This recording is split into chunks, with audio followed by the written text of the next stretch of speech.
A candlelight vigil was held for Teekah Lewis at the Tacoma Police Department last Tuesday night to bring attention to her ongoing search. Lewis was 2 years old when she was kidnapped from a Tacoma bowling alley on January 23, 1999. Tacoma Reports' Dan Strothman has the story.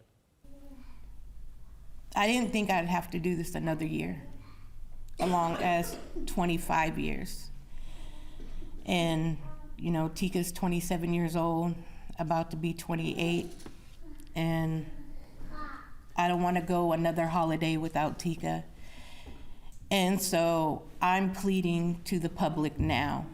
I know somebody out there knows what happened to Teekah or knows where Teekah's at.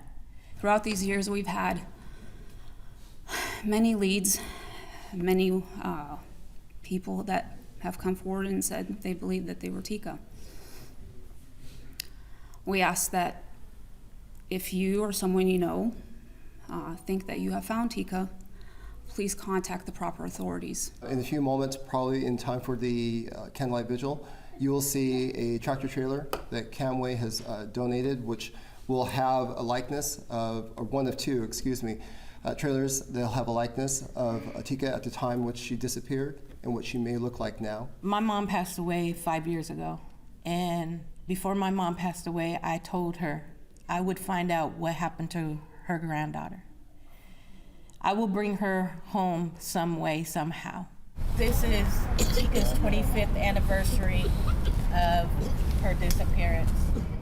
We want to bring her home and let her meet her family, her extended family, her nieces, her nephews. And that's what keeps me going.